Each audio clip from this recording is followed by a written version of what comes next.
the entire industry, with every single match, with every famed trilogy. Ascend the Phoenix! Oh! Welcome to Monday Night Raw! Welcome to the Netflix era! I'm going to win the Royal Rumble! A second go to sleep! CM Punk wins!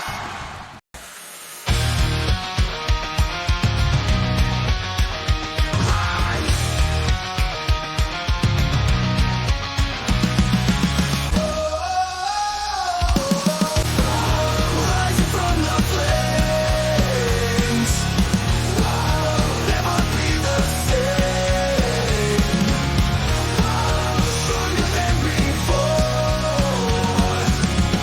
Stretch your wings and soar. I won't be broken anymore. I won't be broken anymore.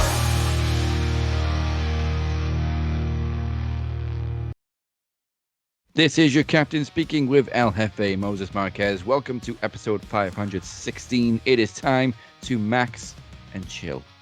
As you can see, we are once again joined by the current Max World Champion. We simply call him Beer. What's going on, people? Champ here. Again. Joining us as we ask the same questions that the entire WWE Universe have been asking for 3 days. Did Netflix Raw live up to the hype?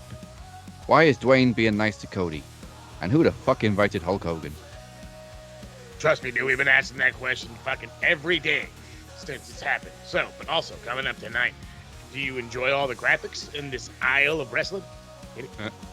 Whole bunch of fun stuff here. We hear from the three brothers of Max Destruction.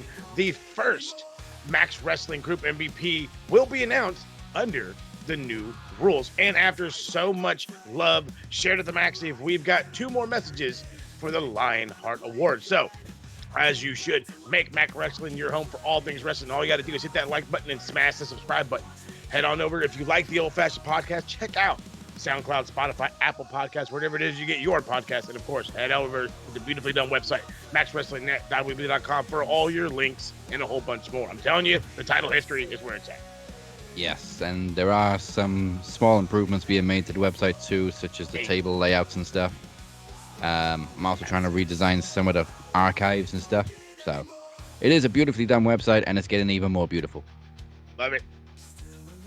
And of course, right after the show, go straight to TikTok, Cypher the Prophet. There is a QR code on the screen right now for the exclusively live After Max, hosted by our very own Cypher. Well, for as long as TikTok's available, that is. And hop on, send them your love, and remember, you can only watch it live, so you never know what's going to go down. Now I know we all want to talk about Raw, but first, we're going to talk about the shit that marks say.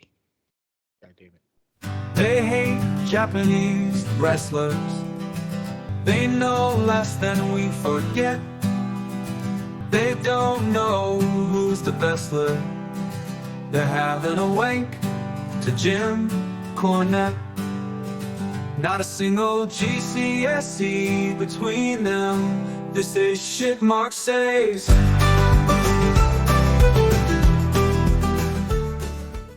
There is a bunch. There's a bunch of live crybabies out there. I don't have any specific because there's just too many. But yeah, y'all motherfuckers need to get over it. Seriously. I don't care if she's your favorite wrestler. Well, I understand she's your favorite, but I mean, Yeah. like, You don't we have to get go it, to bro. war for her, okay? She can lose. She should have lost months ago. Let's be fucking real here. But on that topic, Bio's gonna love this one because people are also now going after Julia and Stephanie Vacker. Why? You're gonna have to get the fucking bleep machine for this one today. So Charlie says, interestingly enough, Charlie also has a snowflake in his Twitter handle. Well, his display name. Charlie Snowflake says, Hey. why are Julia and Steph being shoved down our throats? I love Steph, but, and that's not the worst one, Junior all ego page then jumps in with, I need them fired. Yes, like I'm being serious. Pack them the fuck up. Stephanie, JoJo, and especially Julia Hogan. What? They don't like people that win. a lot. But somebody needs to sit these guys down and explain it's called a push. They're shoving them down your throat. Isn't Yeah. that what you're meant to do? I mean, now granted, yes, maybe this guy doesn't understand the aspects of the business being, a push is meant to elevate somebody, get them the viewership that they so desire or so require in some instances. But,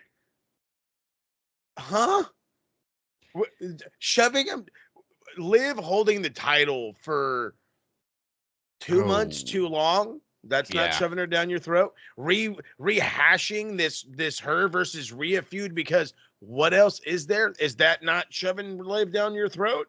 But in that aspect, some of these guys would love Liv shoved down their throat, and that's on different things, and we can talk about that all day long. But that's why they're a bunch of fucking jahoops. The simplicity of what the business is, and then we bring in this bullshit aspect where, just because your favorite lost, you're right. I have never, you know what? And I kind of wish, like, I know we can't bring the real reality is we can't bring the internet back to like the 80s or whatever. Because I would love to see Twitter rants from anybody when Ric Flair loses or wins. Because I mean, the flip floppiness would be ridiculous. But at the same time, would it though? Oh, I mean, in the 90s, this guy Stone Cold's too much. He's winning all the damn time. I'm sick of him. There's always going to be haters. And that's just what it fucking is. But they're shoving them down your throat. They're new. How else are you going to get these broads over? If they're not, quote unquote, shoved down your throat and too much, why are they here? What are they doing here? They're a wasted roster spot. You're already saying to get rid of them because they're new. They came in with a bunch of momentum. Of course, they're going to win a bunch of matches on the fly. Right, here's my take. Julia has been one of the biggest names in women's wrestling in Japan for literally close to 5 years. Yep. Daphne Vecker, the first time I even saw her, and I'll be upfront honest, was Forbidden Door against It. Let's say. She pisses me off so much.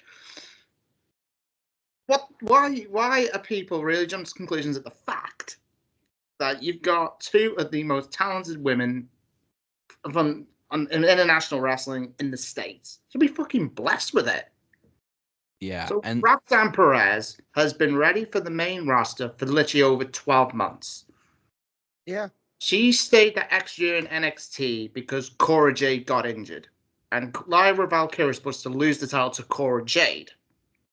So the Roxanne marks out there need to shut the fuck up and be privileged that you've seen the best NXT women's title run I think I've seen. It's better than Mandy's, as Mandy's was shoved down her throat. And I'll be honest, even though I was about pronouncing it, wouldn't mind Mandy down your throat, but you know what I mean? Hey, you gotta pay a lot for it though. Yeah, I'm sure you do. Well, like $25 a month, so don't do it.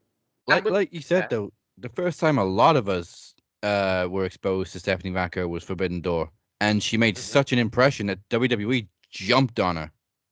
Literally, quite literally, where the TK offer couldn't come fast enough because fucking Paul was like, "Sorry, bud." It worked out perfectly. But then again, this is one of those things that I've always talked about, and the ability to branch out, finding somebody at one random show that catches your attention in such a way where you're taking my man Beer here, who were half his time spent watching football, and in God knows what fucking countries outside of England, to turn around and take somebody whose work is in a minute box, if you will, is mainly CMLL. Because I want to say she traveled. She maybe did a little bit of Stardom, a little bit, but that's it. She was mainly CMLL. So you take this luchador. Heaven forbid you take a luchador straight out of Mexico, and in one match against somebody that either you love or hate, but again garners attention. We won't talk about her too much. Yeah, and don't fill her ego even more. Seriously. Yeah. And with that one match, her push, her status reached a new high to the point where, again, one match after having spent her entire career in Mexico, and now she's being levelly giving a great push. I was going to say lovely being pushed, but I feel like that's kind of, we're not doing that. Don't push ladies, but it's a good push. You don't know her. Off of one match, bam, here she is. Julia, how many? I mean, if you didn't really follow Japan, she had what, one match too in AEW? I think she did. I'm not 100% sure. But the point little bit, massive pushes. This is a good thing. And you're bitching because Liv, who's on TV every fucking week and on fucking every goddamn bit of their social media every goddamn day, isn't getting the extra 5 minutes. Yeah. Come on. So fuck Charlie Snowflake and fuck Junior All Ego, but we're not done yet. And I'll go back to my Stephanie Vaquer point as well. Handle it. Stephanie was always either going to win the women's title or the women's North American title first, because I've said this since the fucking summer of last year when Stephanie Vaquer arrived. The plan is going to be Julia, Stephanie Vaquer, title for title at this year's Stand and Deliver. So these little fucking snowflakes who literally all they do is spend their time on the internet and playing with themselves. Hey. They haven't got fucking all anything decent left to do in their fucking lives. Watch the product, shut the fuck up, and you knew that these two women, and Zarya, who I will come to as well, are going to be the three biggest names in NXT. And the Liv Morgan fans, you can all shut the fuck up, because you've literally had to endure the worst women's title reign I think I've seen in the last 20 fucking years. She can't do a promo. Her ring's good. Can't do that. Laugh is unbearable. But if you want to like obviously with Liv, go back to the Performance Center, work on your fucking promos, and then you'll be a superstar. And when Becky Lynch comes back, well, I swear to God, all those fucking snowflakes, God, I'm all ready when Becky Lynch comes back. Yeah, she was supposed to be there on Raw, apparently. Nah, it's denied. Okay, moving on to Pro Wrestling Bits. So they uploaded a YouTube video which is almost 14 minutes long, and it got 49,000 views, and it is literally, do Tony Khan and AEW really need 17 championship belts? And then there's Tony the Hoarder as the headline. I'm just gonna say WWE have 18. Yeah. And if you really want to get technical, yes, they got 3 brands, but the split doesn't mean shit because they appear on any show they want. Those 17 titles that Tony has is over literally 2 different companies. Yeah. Not 2 different brands, 2 different companies. Yeah. Not like they're constantly interjecting or they're using Ring of Honor as a performance center. This is 2 different companies. So shut up. Do we ever see Athena or Billy Starks in AEW? No, they stick to Ring of Honor. Bullshit. What still begs the question is why Athena is not on Dynamite. I mean, Athena she's kind of got it good in Ring of Honor. She's been champion for over 2 years now.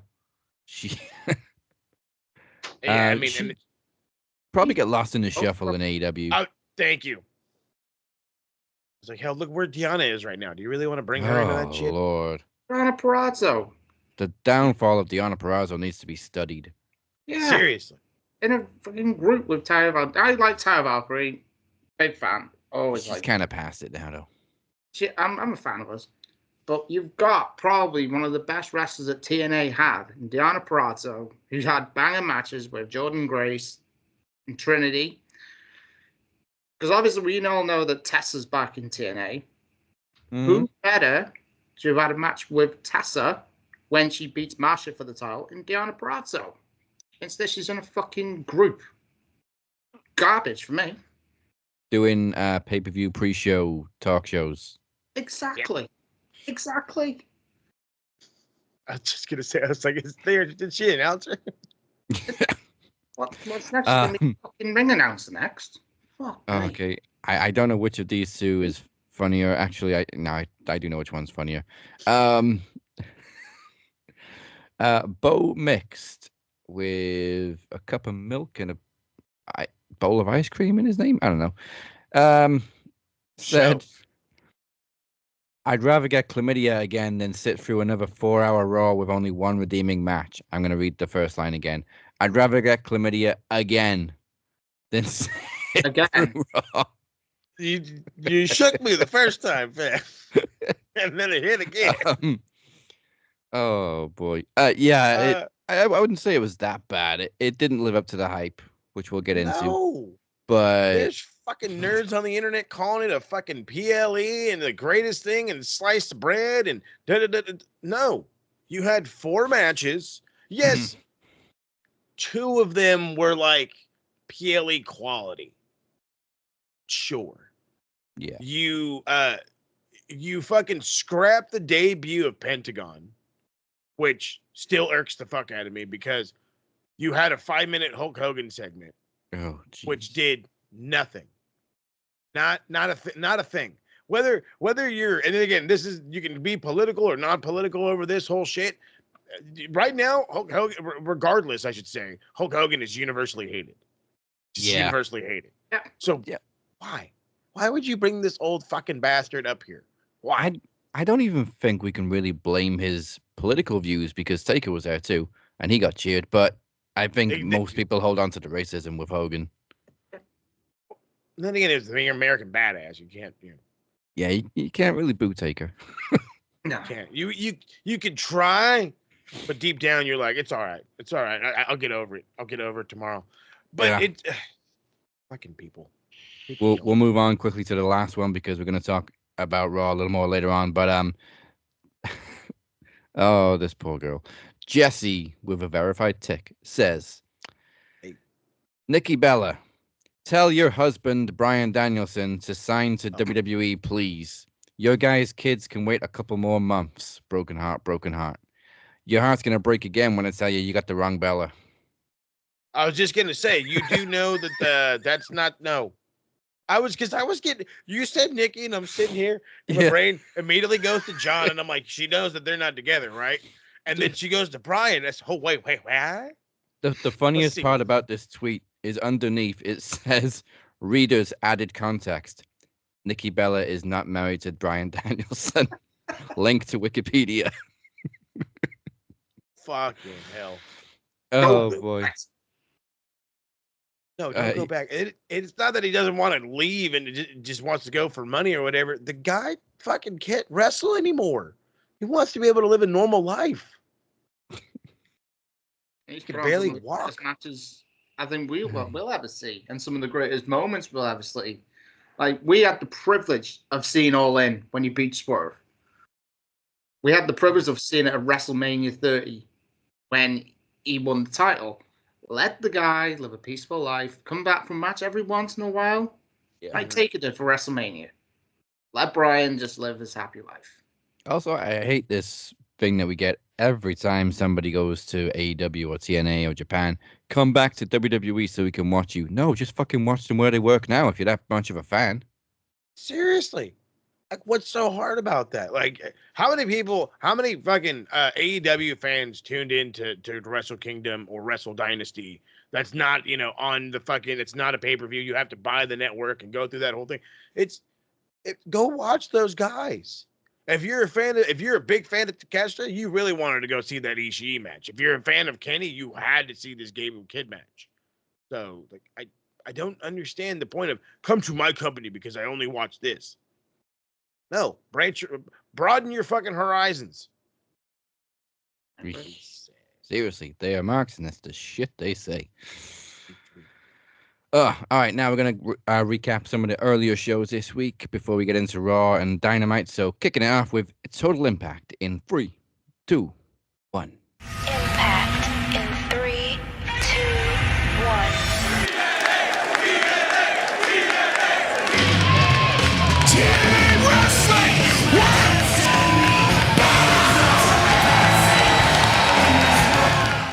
So on last week's TNA Impact, Joe Hendry opened the show but was quickly interrupted by Nick Nemeth's brother Ryan. They trade bombs before Hendry suggests that Nemeth's match with Rhino should take place right now, which it does, and Ryan Nemeth wins by disqualification after trying to use a steel chair, but Rhino decided to use it instead. Backstage with Gia, Jordan Grace clearly has no love lost for Tessa Blanchard.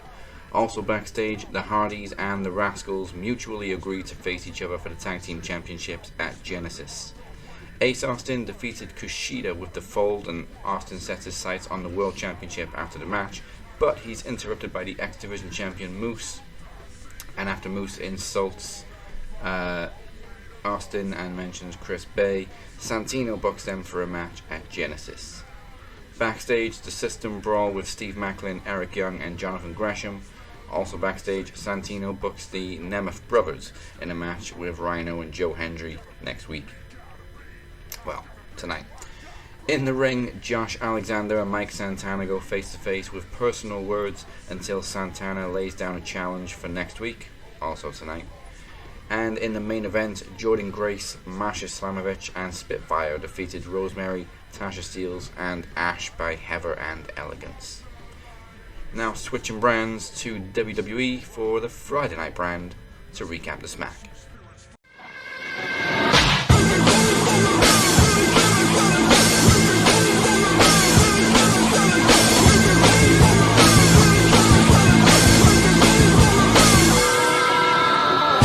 We open SmackDown with Cody Rhodes announcing he's not medically cleared.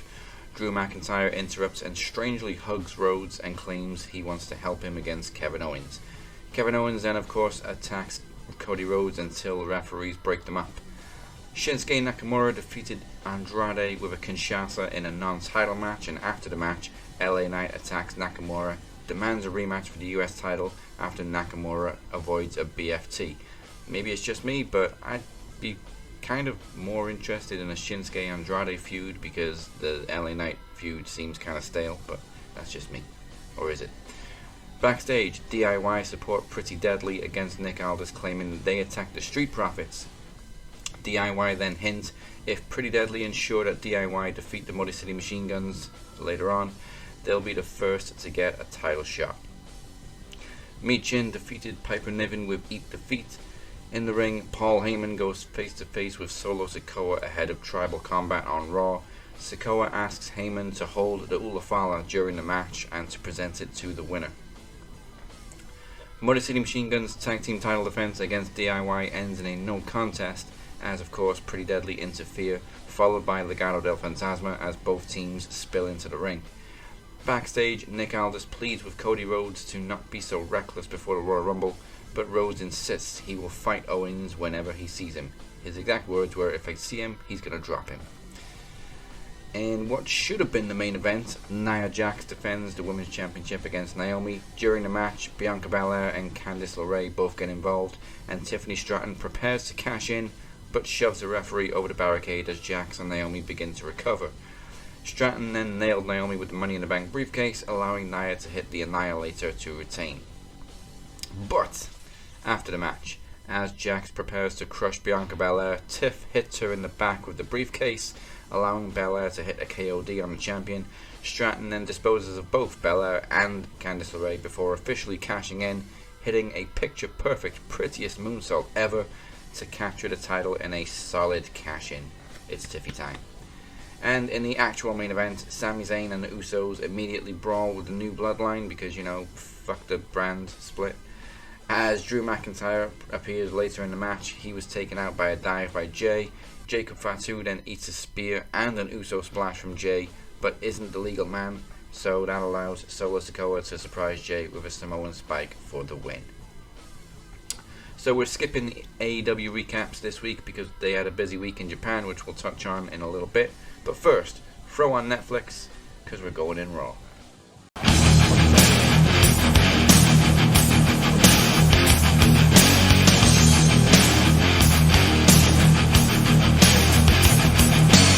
Alright, so we've touched on it a little bit, and I think you gathered that we didn't think, well, a lot of people didn't think, Netflix Raw debut didn't exactly live up to the hype. For me, if you take out the fact that this was the debut on Netflix, it wasn't a bad episode of Raw. It was a good episode of Raw. It just wasn't the spectacle that we expected it to be. Bingo. Like, and I kept saying it. The reality is the returns, that's pretty normal for Raw. The randomly good matches, pretty on par for Raw, especially under the new Triple H era. And I know I was one of them where I was expecting it to like literally be, you're coming out, like The Rock comes out, and he immediately goes up to Pat McAfee or whatever to dap him up, and he wants to tell, like, says something or whatever, and it's immediately bleeped. And that was the first kick in the balls. And it was like, why? Why are you bleeping? And you're not. It's not like unlike AEW. You're not simulcasting on television. Still, you're strictly on Netflix. Why can't you let a couple things slip? You know I think he did afterwards. I heard him say bitch. But that's when we ended up coming to the thing. It was like they're gonna get away with saying bitch again, and they're gonna drop shit every now and again. But they're not gonna drop no F-bombs. We're never gonna hear Seth fucking Rollins, which, by the way, that should happen. And he should have said it too. He had a perfect opportunity to be like, I'm Seth fucking Rollins. And it would have been perfectly fine. And people would have loved it. And it probably would have given this entire fucking show a whole level up of where it ended up. Because the reality is this is an on par Raw show. It had 2 good matches. It had 4 matches in almost 4 hours. So many fucking TV ads. It's not even funny. I'm like, bro, I'm on Netflix. Why am I watching so many ads on Netflix? Well, of course, we had the continuous action over here. And to be honest, when we had the continuous action, the breaks didn't feel that long. Okay, cool. It's time to correct the fucking VPN again. Right. Yeah. The Rock segment, I gotta be honest, kind of took me out of it a little bit because he didn't show up as The Rock. He showed up as Dwayne. We forgot all about his beef with Cody. In fact, he was blowing smoke up Cody's ass. And he was just nice guy Dwayne. Like last time you saw, what the fuck happened to the final boss? Like I was not. No. I kind of get it that if they're gonna get new viewers on Netflix, they want people to tune in and see The Rock. You know, Hollywood superstar. Everybody loves The Rock. But imagine if new viewers had tuned in and seen The Rock being a fucking asshole. They'd have been like, "Oh shit, The Rock's back." Hold on. Thank you. Yeah, that's what it's more. I'm thinking. It's not like, oh my God, why is The Rock being an asshole? Give them the character. Those fucking people out there that make the dumb memes. Oh, it's Dwayne The Rock Johnson. Dwayne The Rock Johnson. As in, we all grew up. He's not Dwayne Johnson. Any movie he's in, oh, that's The Rock. That's The Rock. That's The Rock. That's The Rock. People who know him from movies, entertainment, Ballers, and whatever fucking Jumanji remake. Don't ever watch it. It's garbage. Funnily enough, I saw a comedian's reel or TikTok the other day actually saying The Rock is the greatest actor ever because there's only 2 people that are referred to as their character name for the rest of their life. It's The Rock the truth, though. And Mr. Bean. Love it. But again, you don't call him Dwayne. He's The Rock. It's true. You don't call him Dwayne. You call him The Rock. And again, if you know him the other way around, then you don't know him. And that's when you bring him to the masses. Netflix is global, as they kept saying. It's global, worldwide. They're watching worldwide. Then in worldwide form, you give them the guy that helped build your company back in the 90s. You give them the guy that that was so over here, he had to go make movies and become the biggest movie star in the fucking world. Show them how he got there. And you know what? That would have garnered more viewers. Yeah. Well, why is The Rock acting like that? Dude, this is wrestling. This is his character. I fucking fuck with it. Or you don't, and you want to see, is he going to keep being is he not going to be an asshole? Is he ever going to go back to there's still something. There's something there for everybody. But we got the corporate man. Yeah. We got Uncle Dewey. We got board of directors, Dwayne. We got we'll send you a fucking a cameo video and invite you to prom. He did come out as super babyface Dwayne, and then he drank tequila and drove off. Yeah, he did. That shit is fucking madman. He's drinking and driving. Nobody gives a shit. The Rock drinking and driving was immediately followed by Travis Scott smoking the blunt on the way down the stairs. That was brilliant. That was great. That was brilliant. I was like, dude, you're not going to tell Travis Scott what to do. You're not going to tell Travis Scott what to do. Not happening. Yeah, Travis Scott. And I love Triple H's comments in the press conference after. He's like, I want to thank Jay for keeping a cool head, because this thing could have gone a whole other direction. And I'm like, yeah, it fucking really would have, dude. It really would have. And then again, that would have given that feel that I think people are hoping we're expecting. You know what I mean? I think the idea of them going to Netflix, you were going to get a little bit of the Attitude Era with a little bit of what AEW gives you, with maybe a little weird fucking old school ECW thrown in. You know what I mean?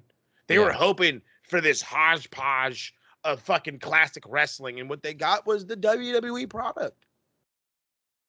It's not bad, but it's at the end of the day, it's still the WWE product. Yeah, and I kind of get what people say, that it almost felt like a PLE, because it was just 4 matches. There wasn't really any nonsense comedy skits. It was just match. A couple of promo segments. Hulk Hogan, worst fucking promo in the world ever. Worst. Got a badge. It was just embarrassing. That Hogan segment was embarrassing.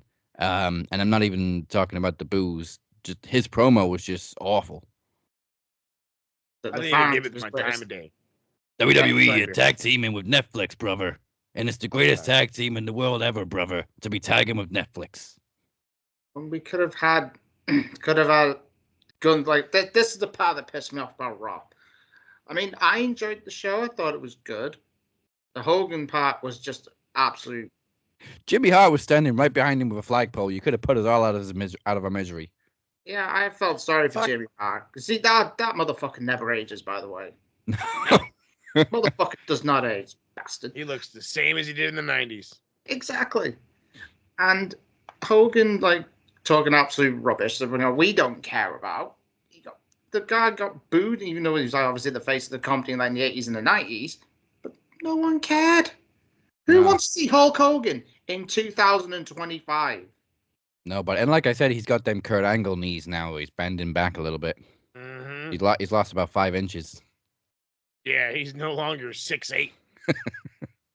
But one thing that annoyed me on Raw was the fact that we did not get. Obviously, we had the John Cena promo, which I thought was good. Yeah. Why did we not get Gunther into? Yeah, I did actually see somebody like mock Raw for not having their world champion on the show on the Netflix premiere. He got like a pre-tape promo package, but like, yeah, he should have been there. Gunther should have been on the show. World champ. Nope, completely agree with that. I don't know if I would have had him go in there and interject with Cena. I kind of feel like that's a little too soon. You're kind of pushing it a little too early. But I get your point. You know what I mean? There could have been something. You could have added a little spice to it. I mean, I enjoyed I thought the opening was fantastic. I thought talk about a way to open the show. You know what I mean? You have Triple H. By the way, Triple H can open any show anywhere. If he shows up and he's like, and it's all dark, and then the lights come down or whatever, and he cuts to a video package, even though you're at a funeral, you're fucking hyped. I don't know what it is. This guy gets it hyped. Okay, he knows what to do. But it led right into this awesome match, Solo and Roman. I thought it was great. I think it was awesome. You got to finish the story. The Ulafala. I don't want to mess. I always like to mess it up out of funniness. But for right now, we'll be serious. He gets it back, and I'm glad for it. I think this finally puts that immediate staple and stamped it, get rid of it, throw it in the trash, incinerate, whatever the fuck you do with it. The storyline of the bloodline battle is over. Yeah. Thank God. Maybe now we can push like Jacob as a single star. Maybe Tama. No. The other one, yes. Jacob, I can see. Yeah, Jacob's definitely. Jacob, the second you're going to hear, I hate you Solo, that guy is going to get pushed to the moon. That might be where Solo goes next, just feud straight with Jacob. Do it. They did tease Roman and Rock at the end. I called he was going to give him a rock bottom after he put the Ulafala over his neck, but it didn't happen. It felt like it. Yeah, it would have been a perfect opportunity too. But no, they're holding off on that, so maybe Rock really isn't going to be at Mania. as the reports keep saying. I still think he will, because I'm going to give my take on that in a few moments' time. But speaking on The Rock, if you would have watched NXT, which he was on, Mm-hmm. and to be fair, he looked fucking pissed as a fart when he was obviously. Oh yeah, he's been drinking that tequila again. That fool was drunk the whole show. Because he was obviously saying, why is he being nice to Cody? We're all literally mocking the piss out of all of us, which I thought was quite funny. And The Rock actually said he's 20 steps ahead. So I'm thinking, that's a part that's in my head a little bit.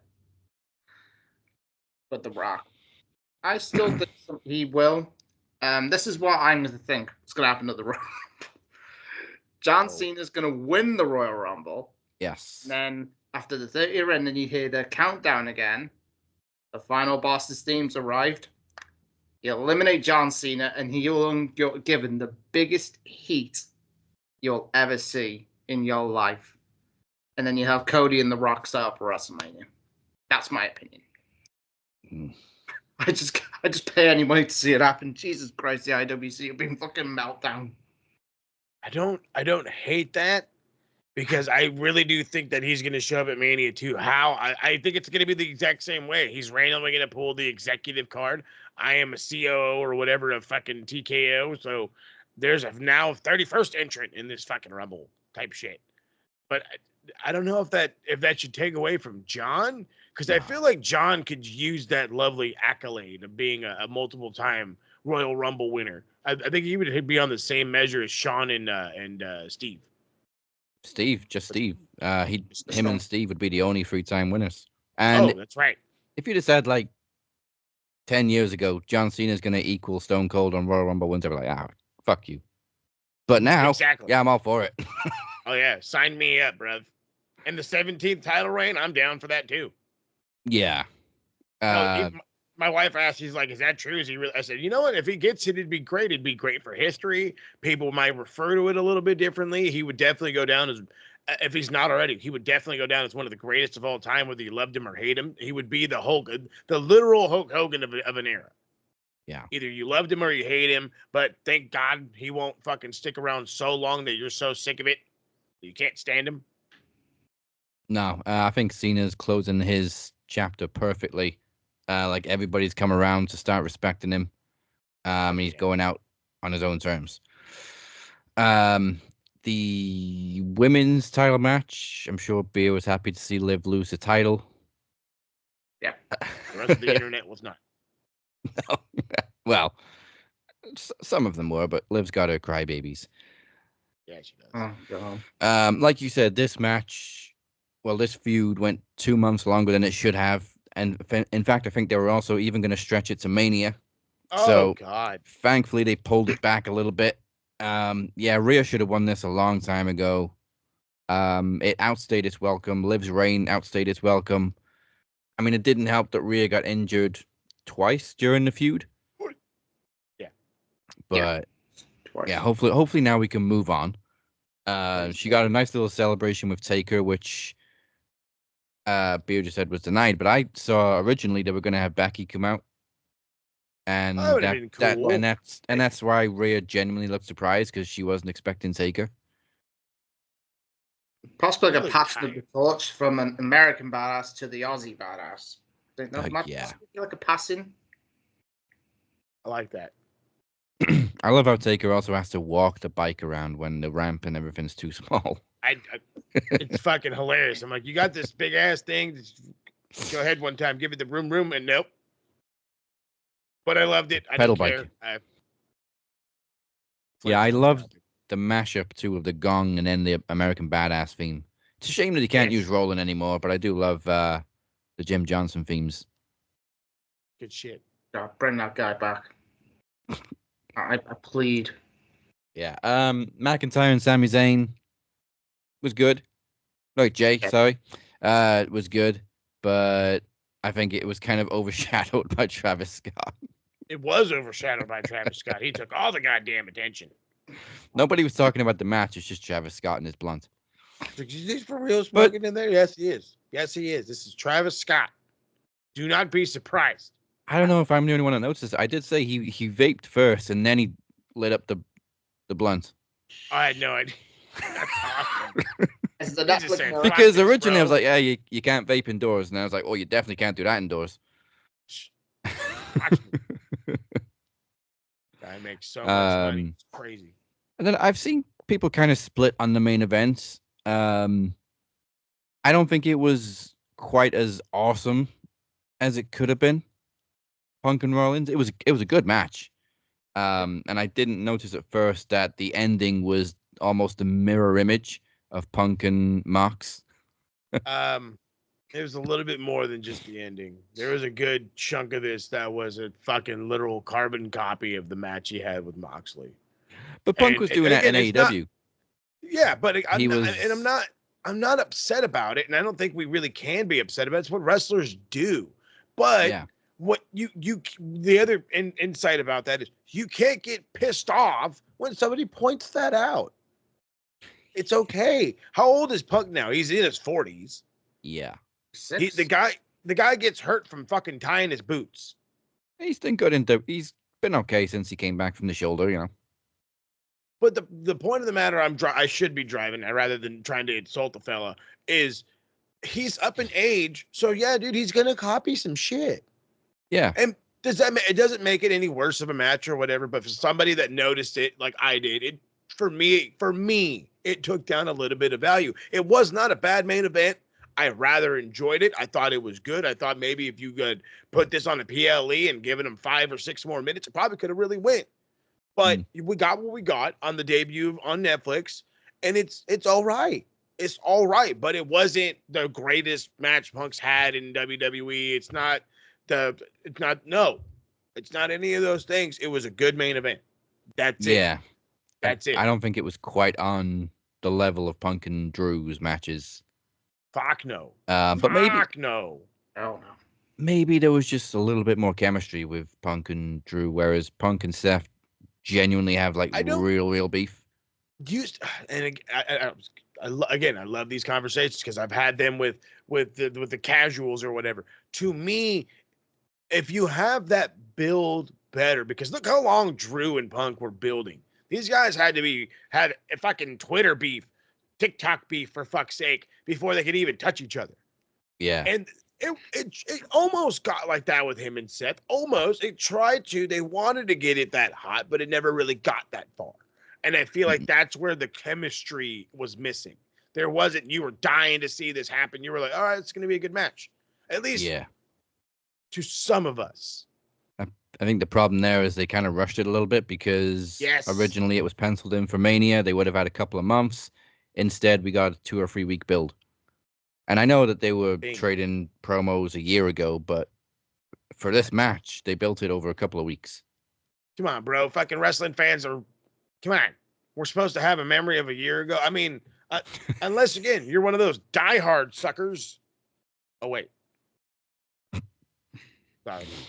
Called myself out there. So where do we go for the Rumble? I really want Cena to win. Face Gunther, put Gunther over. He's got all year to win that 17th title. He doesn't need to beat Gunther. Roman and Punk, do that to main event night 1. That can be the favor to get Punk his Mania main event. And then, I don't know, like you said, maybe Cody and The Rock. Night 2. Fuck it. I don't know what else Cody can do for night 2 because he's not going to face Roman again. We're done with that. And there's nobody else really. He's feuding with KO, but that's probably going to end at the Rumble. The only one except The Rock would be Randy Orton. Yeah, but is that Mania main event quality? Yeah, thank you. We're right fucking here because for real, really, I take Cody North, but I think the match that makes more sense is Rock and Cody. Ever since Bray Wyatt, I've kind of gone off Randy Orton in WrestleMania title matches. Because he should have put him over twice. It's not so much that for me. It's more of a fucking, we've seen it, man. We've seen it. And again, it's not the farewell tour of the John Cena era. It's just Randy Orton on television. So what's so fucking special about it? To me, it's just not. That's not good enough. It's not good enough. But yeah, it wasn't a bad show. It just didn't live up to the hype quite as much. But I'm sure we're just gonna get better and better. It was a good starting point for Netflix. Yes, there you go. Good. That's where it should be. Good starting point. And on a positive, I had no buffering issues. I don't know if anybody else did. No. Good job. We're not gonna get another DC rant at Netflix to get your fucking service together. They had their shit together this time. Good job. All right, before we go to a break, I won't keep you any longer. Is Chris Reid still the group MVP? It is time to find out. Now, the new rules state that the group MVP is not the person who posts the most within 28 days. It's the person whose post generated the most feedback. Oh. I like that. I like that rule change. So let's do it. I did check it last night, but I got to double check just to be sure today. So last time we did this was actually a couple months ago, and we didn't do it last month because I kind of wanted it to build up a little bit under the new rules. So previously, the group MVP was Chris Reid, and the group EVP was Travis the Walker Anderson. Anderson. Mm-hmm. Under the new rules, the group MVP is the person who generated the most feedback on their post. The group EVP is the person who commented the most. Oh, okay. I like that one. So the current and new group MVP is Kelly Martin. Welcome to Max Wrestling. You have officially dethroned Chris Reid. Your post, give me a wrestler and I'll rate based on the criteria below, generated 10 comments. And oh, yeah, I remember that one. Damn. That was only a couple of days ago. And post. the person that commented the most on that post,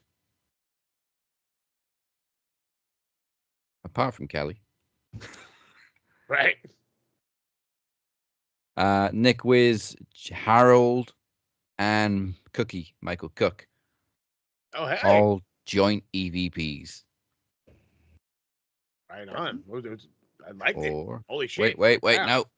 No, wait. Actually, no. Harold replied to a couple of comments. So Harold is the group EVP. Oh, there we go. Good going, Harold. There it is. When the TSK sneaks into the Max chat. I love it. All right. Sorry, Chris. You have been dethroned. But Kelly got a lot of feedback on that post. Good for you. That's right. It's okay, though. Keep it rocking because that's the whole point of this is to garner the engagement. So get there. But before we head to a break, we're going to hit you instead of hitting you with a random wrestling fact. We are going to continue with the Lionheart Award, sharing this year with a couple more messages.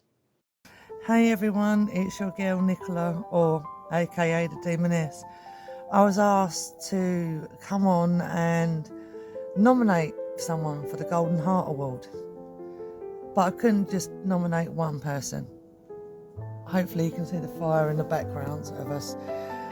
I couldn't nominate one of you, so I want you all to know that the Demoness, me, Nicola MacDonald, I nominate each and every one.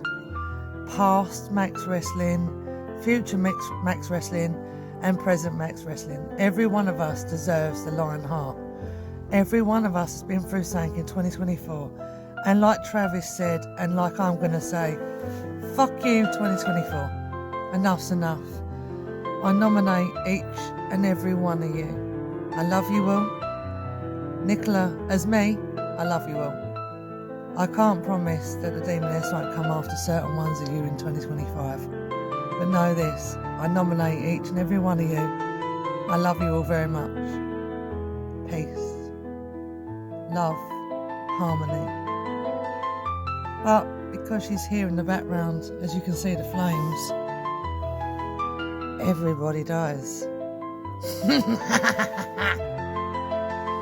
The Warrior Award has become so prestigious during the Maxis, in the history and inception of the Maxis. When you think of Max Wrestling and the tight-knit community and the group that we have, it's just so spectacular because there's so many creative people, there's so many great people, it's such a tight-knit group, and it is a great community that is going to continue to expand further and further as many episodes, as many years as we continue to thrive and strive and do this for each and every one of you. Each and every one of the roster applies to this award because we all have our ups and downs, we have our trials and tribulations, but the one thing that this community, this brand exemplifies is perseverance, is strength, is just everything that is wonderful with one's being and foundation. And it's a tough one for me because each and every one of you guys has shined this year.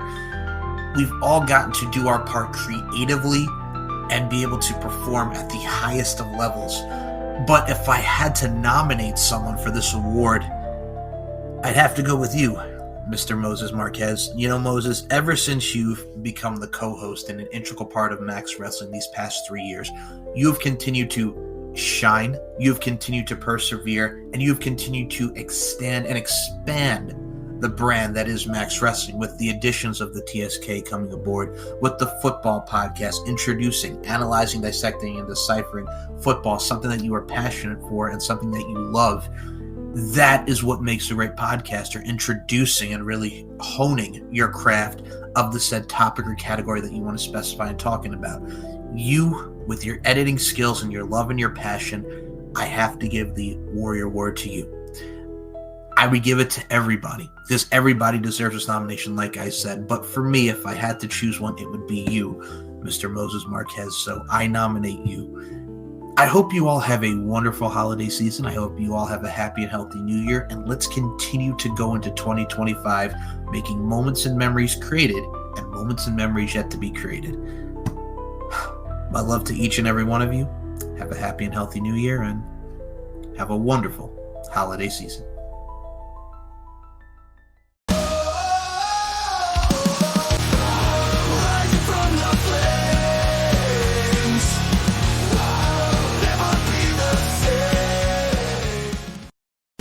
Thursday on Max. Predictions, recaps, trivia, and groundbreaking promos, and the occasional rant. I'm gonna say it again. Fucking Netflix. Fucking Netflix. You have known for months now that this Jake Paul, Mike Tyson fight was gonna happen. You knew. You had more than enough time to get the infrastructure for your website ready to go. Join us on the Max Wrestling Podcast every Thursday. Exclusively on YouTube and audio on all podcast platforms. Go to maxwrestlingnet.weebly.com.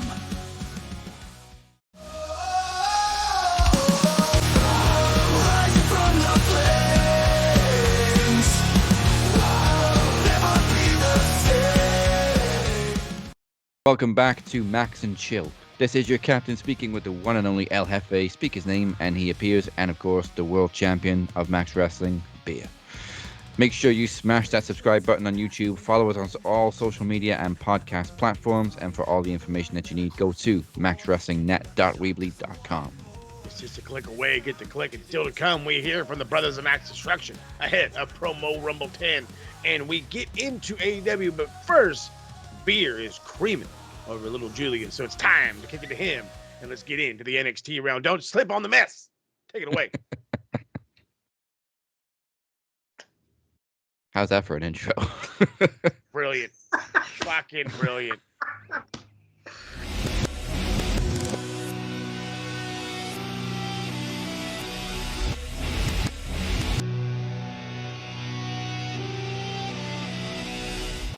What's good, people? This is Beer. This is your NXT review. This is New Year's Evil for the 7th of January 2025. So we are going to kick off the New Year's Evil show with the Women's Championship match with Roxanne Perez defended the title against Julia.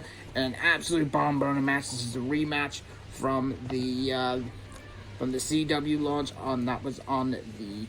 I can't remember the date. Yeah, my bad. Fuck that. Julia is now the new NXT Women's Champion with an absolute fantastic match. Hits a Northern Lights bomb to put down Perez, despite interference from Cora Jade. But Julia eventually ended up winning the match with Julia, Cora Jade being ejected from the match by the referee. perfect match for me, and really, really happy for the beautiful madness. Now, speaking of beautiful, we get a fatal 4-way match between Kalani Jordan, Cora Jade, Stephanie Vaquer, and Lola Vice. This is a very, very fun match, and Stephanie Vaquer does pick up the win. But I can't believe, I can't remember really what she called her finisher. I think it was an SBB or something like that. I will have to look that up, with a backbreaker during a shot at the NXT North American Championship. And that match, I believe, will feature a Vengeance Day. Then we get Eddie Thorpe saying he was attacked backstage, with Ava not buying any of it, but Javon Evans then kind of promo with his wired mouth completely shut after the recent attack by All Ego Ethan Page. And then following that, we get Fatal Influence taking on Shotzi Blackheart, Tatum Paxley, and Gigi Dolan. A very, very good match. This should literally be the NXT Women's Show. Now, we need an all-women's pay-per-view. Shotzi Blackheart wins them, and Gigi Dolan and Tatum Paxley get the win over Fatal Influence, with Shotzi hitting a senton from the top rope. And then we did have a segment backstage where, with Stephanie Vaquer and Shotzi, they will be going one-on-one next week, with Fallon Henley will be looking on. So I believe it will be Stephanie against Shotzi, against Fallon Henley at the Vengeance Day Premium Live event. Obi Family then is backstage with Ava, and Norton said that he was the one that attacked Eddie Thorpe.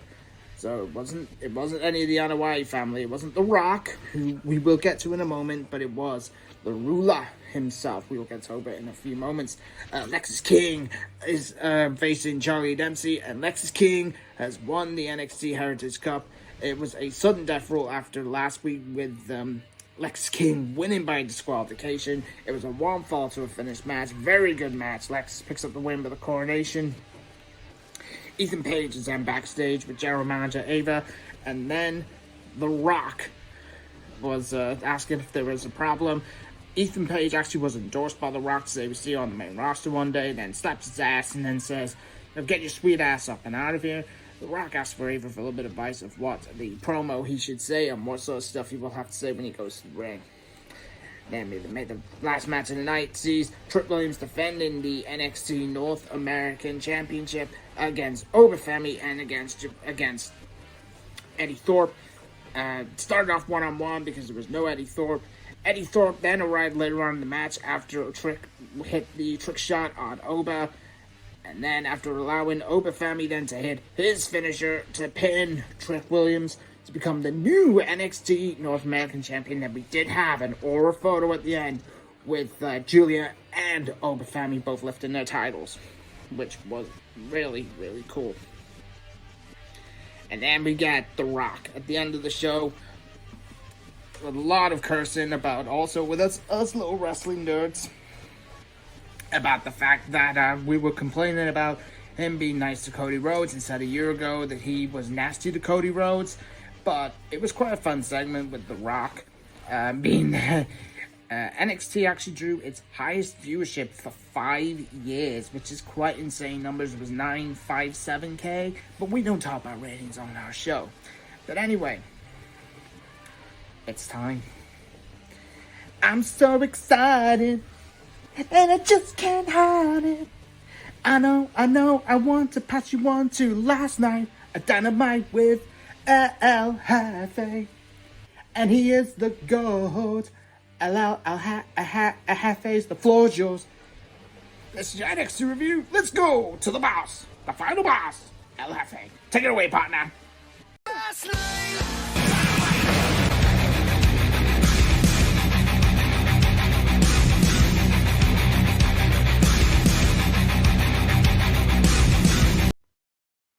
Okay, so a whole lot went down in the land of, I guess, the Rising Sun and AEW. And it's considered the fact that they're all kind of involved with one another.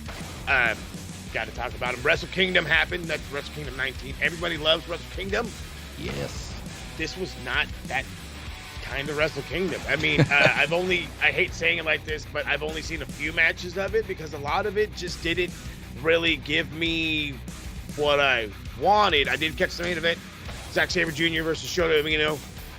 very good match. Shoto's back. His kid is definitely going to be the star of the near future for this company, but that star ain't right now. But he's going to get there. Zack Sabre Jr. is on a fucking tear, and I don't know who's going to stop him on it, and I don't want to know. But I just love this because I've been clamoring for him to be IWGP champ for, hell, the last 4 years, back even when Okada was there, for fuck's sake. He has the longevity, he has the prowess, he's it, and they're rocking with it right now, and I love that. Check out Wrestle Kingdom if you want to. However, in my opinion, the better show was Wrestle Dynasty. We did get a lot more out of Wrestle Dynasty than we did Wrestle Kingdom. Personal opinion on that one again. But, again, the beautiful thing about it overly was, if we want to gloss directly to the reason why anybody watched Wrestle Dynasty, was Kenny Omega. The return of Kenny Omega, having 2 feet of his intestine removed, all thanks to diverticulitis. He was out for about a year. Nobody knew if he was actually going to go back to his form. When Brock had it and he had to retire from mixed martial arts, they didn't think he could wrestle again. He came back and he had a hell of a run, and even the second one after the fact. So again, it proves to you that it's all about the will of the man. He got in there, he's been training like a motherfucker. And it proves it because now, whether it's just the Tokyo Dome, whether it's the reality that Gabe Kidd is a fucking superstar, or whether everybody's wrong, but the reality is that Kenny Omega, the one that the world was wowed by, he's back, baby. He's back, and he's ready to prove it to everybody, and I cannot fucking wait. I can't wait.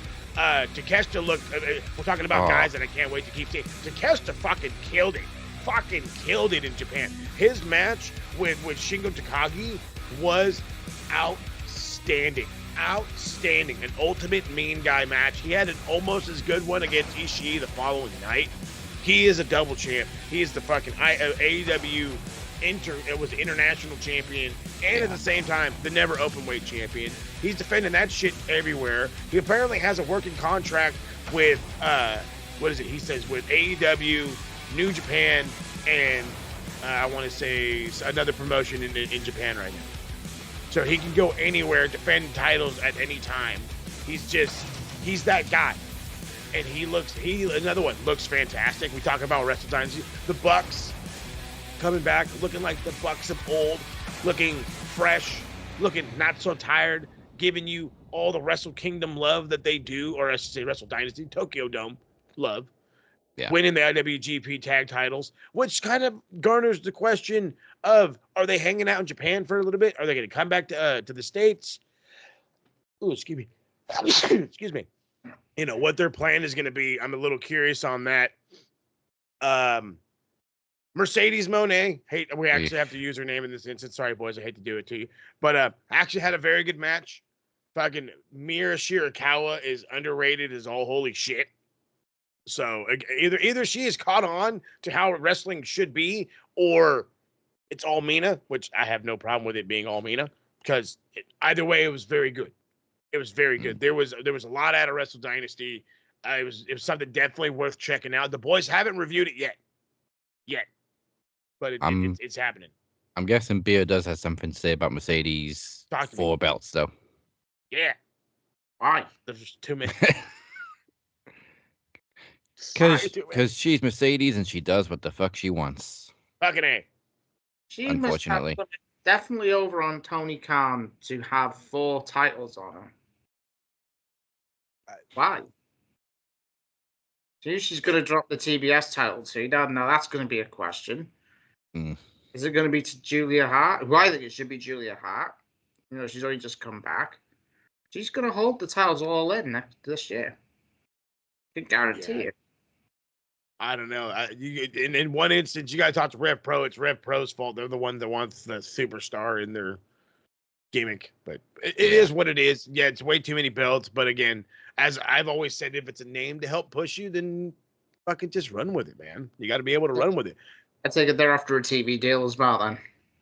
Probably. More than likely, brother. More than likely. But the ROH right, is running next, and then the Ring of Honor will get a television deal. Hey, come on, don't do that. That's we want TV. We want wrestling on the televisions, okay? I want access to access, goddammit. Like, watch TNA. I also need to say I forgot to put our predictions up last week for these two shows on the Facebook page and everything. So predictions title officially wasn't on the line, but that's okay because not everybody keeps up with Japan anyway, so probably wouldn't have been fair. But I don't even know who won between the three of us. I was gonna say, how do we do? You know what? We called a lot of it. Some of it was a little more surprising. So Tsuji beat Jack Perry. Thankfully, Hiroshi Tanahashi didn't retire just yet. All that.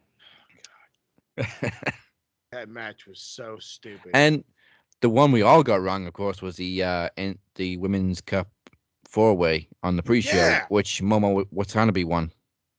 Yeah, fucking poor Willow. But I mean, I guess it's nice that an outsider wins something like that. Yeah, it is, and it's how we should take it. It's a positive thing, but still, it kind of was like, come on. I say outsider to us, but obviously local in Japan. Yeah, right. Local favorite amongst the locals. All right, so that was enough from the weekend, and again, you must go check it out. At minimum, you have to check out Shingo Takagi and Takeshita, and then immediately after, go watch Kenny and Gabe Kidd. And if you do not, Machine is back. If you don't first off fall in love with Kenny Omega, you're crazy. And if you don't immediately fall in love with Gabe Kidd, you are even more crazy than I thought. You're probably an Arsenal fan. So to get on last night Dynamite, what was that? Tanahashi cried. Kenny was that good. He did. It was 6 stars, and I will not hear an argument. I won't hear it. Not gonna happen. Not lost a step. And Gabe Kidd is going to be a fucking special talent. Dude, this AEW or WWE, don't pick him up. They're stupid. He's got WWE written all over him, but I say this. I don't say this often. That is one guy that I don't see a ceiling. I don't see it. His limit isn't there. I don't know where he's going to go. I don't know how much better he's going to be. I'm just going to sit back and prepare for whatever the fuck he brings because it's going to be awesome. Gabe Kidd is on that level. He's on that fucking level, bro. He just is. And I love it. Shout out to the LA Dojo. Hell, shout out to fucking to Shibata for training this fucking kid. It's all Shibata's doing. So again, love it. Speaking of Shibata, last night on Dynamite, a good opener, not great opener, probably could have been a little bit better, but I still liked it because I'm not your buddy guy. Will Ospreay defeats Buddy Matthews with the hidden blade and shows respect as they shake hands after the match, even teasing a possible partnership down the line. Maybe we get a little Buddy Matthews singles action. I'm down for it. Hopefully everybody else is too. Private Party says words before they're interrupted by the Hurt Syndicate. Shelton coming out looking like a goddamn limo driver. That fucking suit was fresh, but he also wants to say he wants to park a car, valet style. Initially joins in with the good feels or whatever, then teases challenging for the tag team titles, and I immediately am seeing Bobby Lashley and Shelton Benjamin as tag champs. Which, you know what? Do it. I don't hate it. Bobby Lashley takes on Mark Briscoe, defeats him with the Hurt Locker. The Hurt Syndicate continue to attack him after the match until Private Party make the save. This match had no damn reason being as good as it was. Had no fucking reason being good. And on top of that, it really shouldn't have been because you kind of devalued Bobby just a little bit. I mean, I know Mark's Mark, and former Ring of Honor world champion. He's got a lineage here. He's a conglomeration. He's a crazy man. But Bobby Lashley's supposed to be the Wardlow-ish, and he should be killing some folks. You could have taken 2 or 3 minutes off this match. I'm just saying. Could have taken a little bit of time, made it a little more squashy. It wouldn't have hurt Mark. It would have made Bobby look a little better. Powerhouse Hobbs shockingly wins the Casino Battle Royal to earn a shot at Jon Moxley. Looks like he fucking hurt his knee, though, and he was immediately limping around. So I don't know if he's going to be around for this title shot. So hopefully he's fine. Dear God, I'm hoping he's fine. Jeff Jarrett was in this match. Never made it to the ring, though. Thank God. After the match, Jeff Jarrett returned to the ring to address his future, but was then interrupted by Maxwell Jacob Friedman, and then tries to strike a deal to help Jeff Jarrett win one more world championship before he retires in exchange for the first shot. And of course, Jeff Jarrett, being a smart man, shockingly, says no. So I love that. But at the same time, I kind of want to see a heel Jeff Jarrett. I don't want to see Jeff Jarrett, but if I got to see Jeff Jarrett, you might as well make him an asshole. So let me hate him. Adam Copeland, I'm not calling him. I'm not doing it. I'm not doing it. You can't. You know the word cope is like meant to like you're meant to cope with something. You know? Yeah, what I mean? Like, ironically. It's a bad thing, bro. You don't fucking name somebody like a bad. No, that you're stupid. It's fucking stupid. Could he not have just gone with The Edge? Was that why not just copyrighted? go by Adam? Or Copeland. That would have been cool. Yeah, just Copeland. That's it. Yeah. Or did you really say The Edge? Yeah, could he not have just done that? He probably could have, but that's terrible. That's just. I mean, it's better than Cope. I mean, yeah, but that's just terrible. That's what Maria called him in that interview, The Edge. The Edge? The infamous interview when Maria was a backstage interviewer. Oh, The Edge. I fucking love it. Oh, God. So he calls out John, talks about all of his history about, I fucking wrestled 10 minutes with a broken leg and all this other bullshit. You broke your own damn leg. What is it you can do to me? I'm not looking forward to this. I'm not. So get it over with as quick as they can. However, do not get this over with. I will take my time backstage with Mariah May, if you know what I mean. She addresses the women's casino gauntlet, but is then interrupted by Harley Cameron looking for a title match. And Harley Cameron, oy, oy, oy. She's getting some pops. Dude, fucking hell. People are jumping on Harley Cameron. And for the lonelies out there, it's now a single Harley Cameron. What's the number? My man says I'm people are trying to jumping find on her. it I'm trying to. The masses are trying to jump on her, if you know what I mean. Speaking of the masses, Chris Statlander defeats the newcomer, Tony Storm, and Willow Nightingale to earn the #1 spot in the Casino Gauntlet next week. I'm loving the character work from Tony Storm. Utter brilliance. Utter brilliance. This is fucking perfect. Kenny Omega, to close out the show, comes out to the ring to address his illness and in return. He talks about having 2 feet of intestines. Can he be the same guy? And he will refuse to not be anything but. And he proved at Tokyo Dome that he is the exact same Kenny Omega, but just maybe tweaked a little bit differently. And I can't wait to see how he tweaks it. Because, again, it didn't look like he changed much against Gabe Kidd. So he ends up getting interrupted by Don Callis, who he literally fucking just says, fuck this. Don tries to say something, and he says, no, fuck you. Beelines it.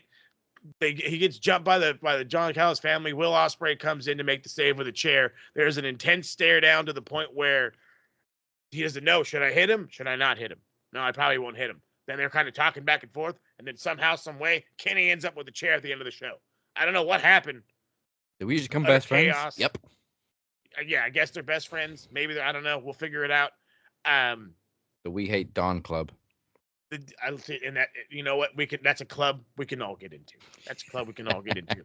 However, though, my one thing, and I mean this in the nicest way, Revolution is coming up, and as much as it is in LA and would be the literal dying factor of why I would go to this show, but it would be too soon to do Ospreay and Kenny.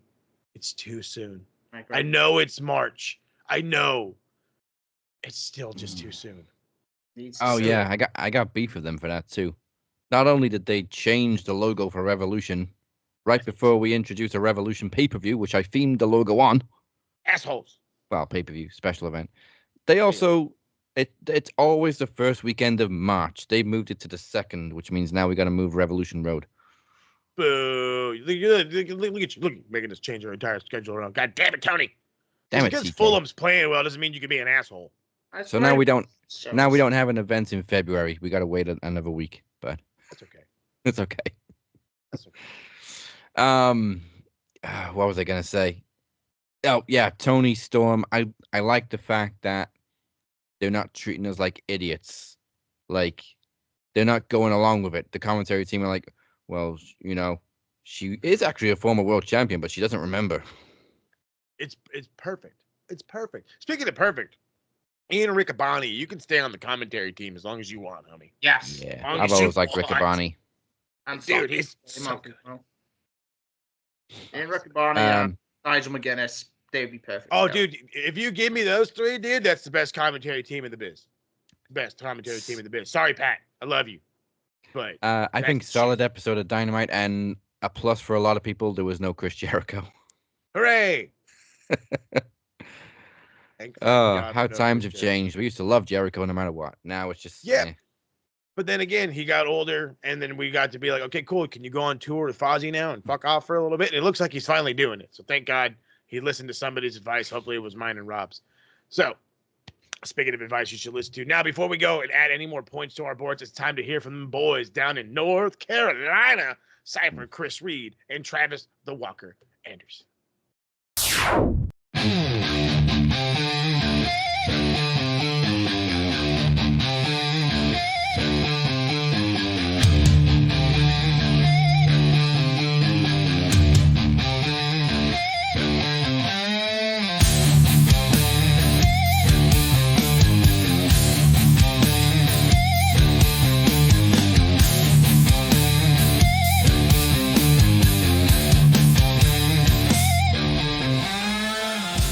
Well, 2024 was quite a dick.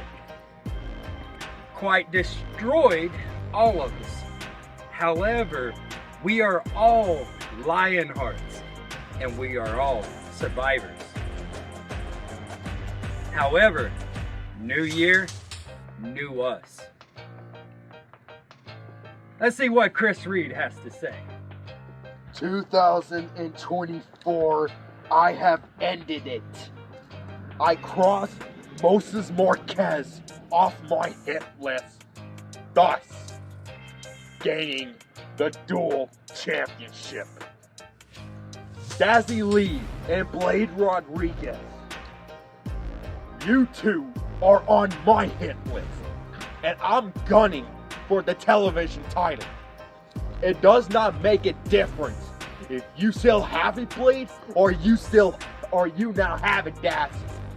Rest assured, that TV title is mine.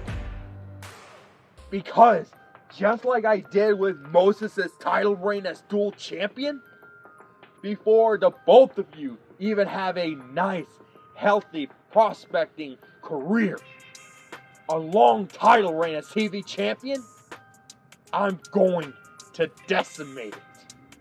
Because I am the Desolator, Chris fucking Reid. Damn! Strong words from the Desolator, Chris fucking Reid.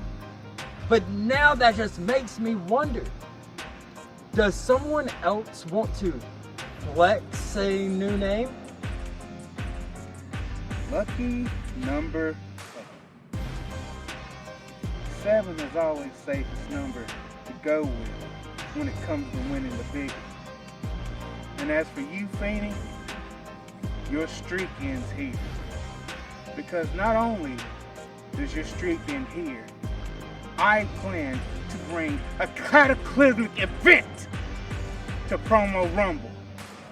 So forget about Cypher. He's long gone. He's dead. Now you're dealing with the cataclysmic entity of Flex Murdoch. Now, Captain, I know you still expect this grudge match, but don't think I'm gonna change up who I am for you. Why should I? Why should I change who I am when I'm already better than you? You can bring the horns, you can bring the devil, you can bring the shape, the Joker, the what the fuck ever. But I'm gonna whoop your ass as Travis the Walker Anderson.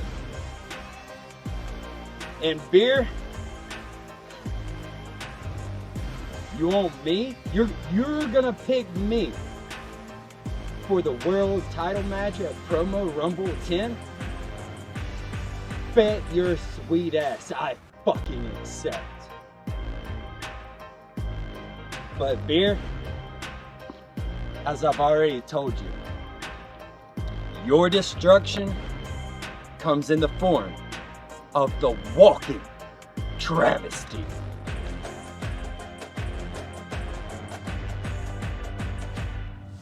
New year, new us. We got the Desolator, Chris fucking Reid. And the cataclysmic entity, Flex Murdoch. And the walking travesty. 2025 will be the year of destruction. Together, we are the Brothers of Max Destruction. Whether it's the dual title, the TV title, the knowledge title, or the world title. And don't let you forget, we are ready for the tag team titles too. Prepare for your destruction.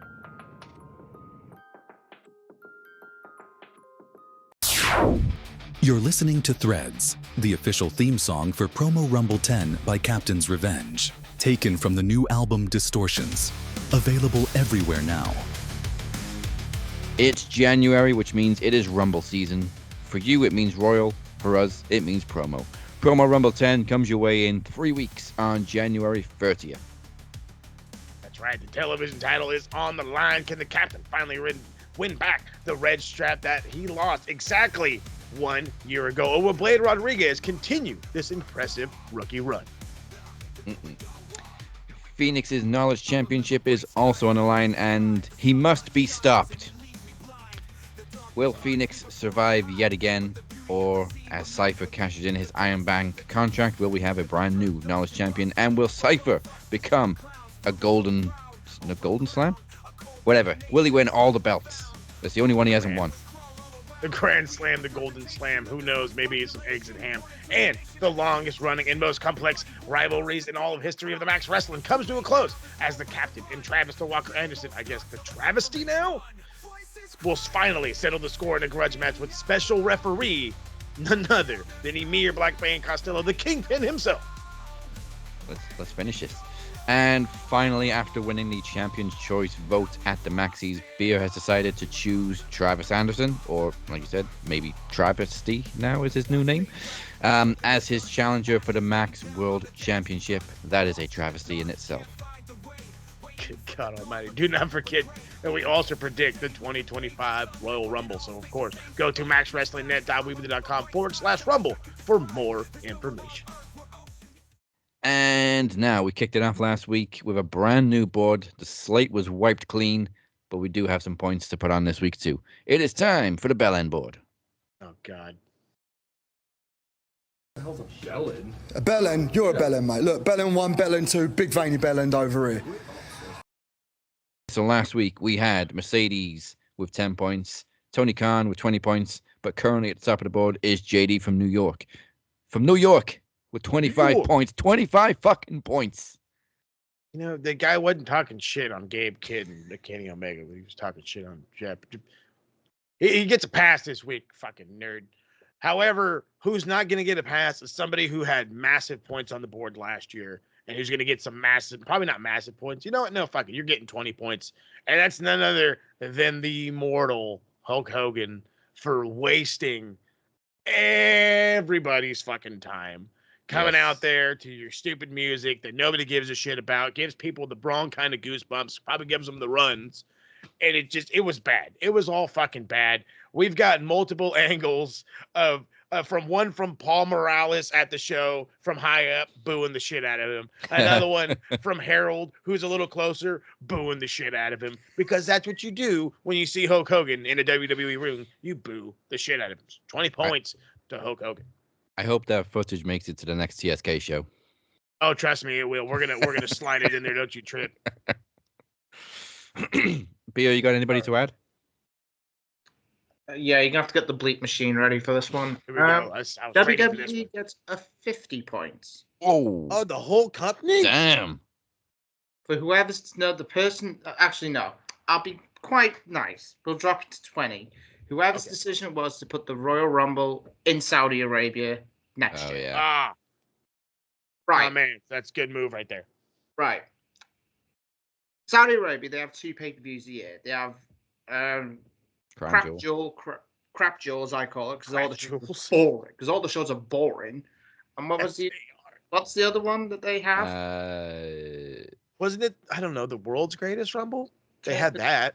No, they have 2 every year. They only Do they did the really Greatest have Rumble 2? twice. I only remember Crown Jewel. They have Crap Jewel and was it King Queen of the Ring? Wasn't it? And they had yeah. The worst greatest Rumble, whatever the fuck it was called. Every Saudi show that we see are boring. The crowd are lifeless. I think Triple H tends to just want to get the Saudi shows done with. Because I don't think he wants to be in this deal with Saudi Arabia. No. I mean, we were speaking on this recently as well. And the Royal Rumble. You can have 30, you have poor women, 30 women going to be wrestling dressed like the fucking Power Rangers. Why? We don't want we want it in front of a fucking lively crowd, like places like the UK. Why not even have it in Australia? Yeah, it's. Come on, mate.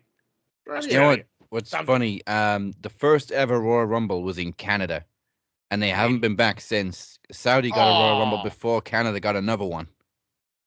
Oh. And before we did. And if Punk's champion, Punk ain't going. Punk's not going to be at the Royal Rumble. Punk's not going to be in next year's Rumble. They only just get Sami Zayn back in the Saudi Arabia, and I will never forgive the Saudi shows for how boring they are. I gave up on them. That show where Bray Wyatt lost to Bill Goldberg, I gave up on. Yeah, they. The only decent one I recall was the Edge Seth Rollins Hell in a Cell. That was the only match I gave a pass to. I still haven't seen that match. I know it was supposedly awesome, but I still haven't seen it. I just looked to. They do Crown Jewel every year, and then they do another random pay-per-view every year. So they did King and Queen of the Ring. They did Night of Champions last year or year before. Before that, they did Chamber. So, they get a Royal Rumble. Maybe UK, Japan, Australia, Mexico, France. Well, could you imagine? I don't mean to cut you all out. Could you imagine a Rumble in Japan? That'd be good. That'd be But outstanding. it's funny. Triple H shut down the WrestleMania chants from Saudi last time they were there, right? They all started chanting WrestleMania, and he went, "Yeah, WrestleMania is in Vegas." Boo. As it fucking should be, because you guys suck. Maybe this is to please them because they're not going to get a WrestleMania, and with any prayers or whatever, maybe this gets them out of the Saudi deal a little sooner. Hey, we'll give you a Rumble if you cut a year or 2 off the contract. That'd be nice. That'd be nice. Please. They don't need the Saudi money no more. They got Netflix money. You'll be all right. They're making billions off Netflix. Why do they need the Saudi money as well? Again, what the original reason, or I pause, this was for the roster cuts, but again, most of it was so they can do shit like that, so they can have these massive roster cuts and cut down minimal whatever, and just give big bonuses because we look profitable in taxes, because all that Saudi money just goes right into the hand. I wonder why Vince signed the deal in the end. Because he had to hush money in the end, didn't he? Hey. Yeah. I wonder why Mac was up to no good. And he still had to embezzle. Dumb shit. So officially, we've only got 2 years left on this deal with Saudi. Oh, thank God. Okay, that's not too much longer. Like I said, hopefully they've cut a year off because they're getting a Rumble. Please and thank you. Oh, please. So WWE get 20 points. Well, I expected Beer to do it, so I'm going to go ahead and do it. Another 10 points to Mercedes for fucking Hulk Hogan, her career. For breathing. I'm sorry. I don't know what came over me. You can put people over, Mercedes. It's okay. It's okay. She hasn't even lost. I know it's going to... I know it's going to shatter your ego, but it's okay to lose and put people over. Speaking of that, and again, and I hate to rope everybody in with these lovely 3 letters, but it's for the Live Crybabies, also known as the IWC. 20 points. Yes. And a fresh bottle for your behinds. I agree. Ooh, all right. So I think that's it. Let's move on to the bruv board and put some good points up there.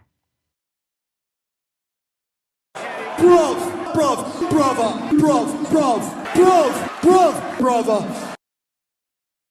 All right, who wants to kick this one off? Last week we added 20 points. We added 5 names to the bruv board last week to kick it off, and they all had 20 points. CM Punk, Kenny Omega, Mina Shirakawa, Ricochet, and Seth Rollins. Jesus Christ. Call me the Kenny lover, if you will. I guess I wear lipstick today, but 30 points to Kenny Omega. 20 for the brilliant match he put on from Gabe Kidd. And another 10 for Jason Down, Don Callis, like the scalded bastard that he is. Yes. That puts Kenny on a nice 50 right at the top of the board. Brilliant. I would like to award 10 points again to Ricochet.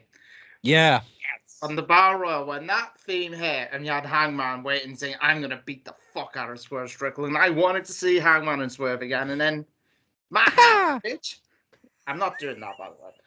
And then I thought, oh my Christ. Ricochet deserves a fucking big up for that. Yeah, he's really come into this heel role now, and I hope he keeps the as the intro to his theme. It's the worst and the greatest at the same fucking time. Exactly. Who do I want to give points to?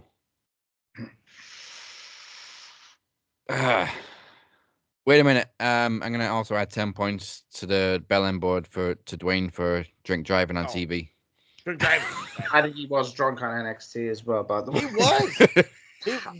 I know we didn't really talk about it, but I mean, like, he has this like backstage thing with his daughter. She's like telling him, "Oh, yeah, you're gonna feel this. You're gonna do this." He didn't acknowledge a fucking thing she says. Goes right over her head, basically repeats in a way what she says, goes out there, is cussing more on NXT TV than he could have did on Netflix. CW must fucking hate brother. Now that I've given The Rock 10 bell end points, I'm going to give him 20 points for being drunk on TV. Yes. Fuck yes. Great. And you guys go ahead while I think of somebody else. Takeshita. Got to give Takeshita at least a good 15er. Not only winning the Never Openweight Championship, but then turning around and having an even as good of a match against Ishii after having one with Shingo Takagi.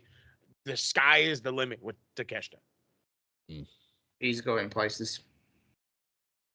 I also want to give 10 points as well to Roxanne Perez for a fantastic title reign. And I want to give 10 points as well to Julia because I thought the match was absolutely fantastic. But I want to give a whopping 30 points. Hey. To Travis Scott for being a fucking Travis motherfucker. Yeah. Fucking read off live television. I thought, fucking beast. I was like, bro, I've never become a bigger fan of you overnight. Like, just overnight. There it is. Travis Scott. Shout out to you, brother. All right, I'll top it up. I'll finish it off with a nice 20 points to Macaulay Culkin for being such a solid wrestling fan and also for getting a huge pop. Everybody loves Macaulay Culkin. He got the biggest pop of all the fucking celebrities, dude. That's true fandom right there. Oh, we forgot one more. Oh. Okay, who else gets points? Vanessa Hudgens for that fucking t-shirt she wore. Oh, hey, you know what? Yeah. Another diehard fan. I'm just going to do it. 50 points to Vanessa Hudgens. I don't give a shit. Love it. Not disagreeing with you. You got the music in me, go. That one.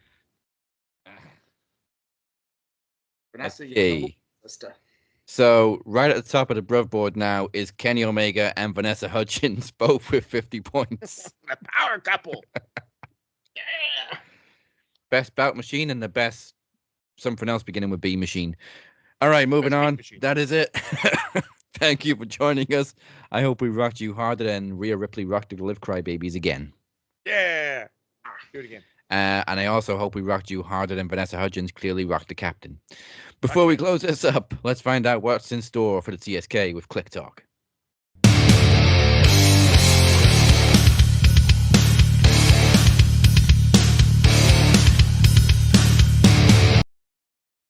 All right. So, unfortunately, TSK is lagging a little bit. We were going to try to do both Wrestle Kingdom and Wrestle Dynasty. However, the Wrestle Kingdom watch along for us hasn't happened yet. But in the spirit of good things to come, expect both those episodes to hopefully drop. We're going to try for the weekend. We're going to try for this weekend. We're going to try.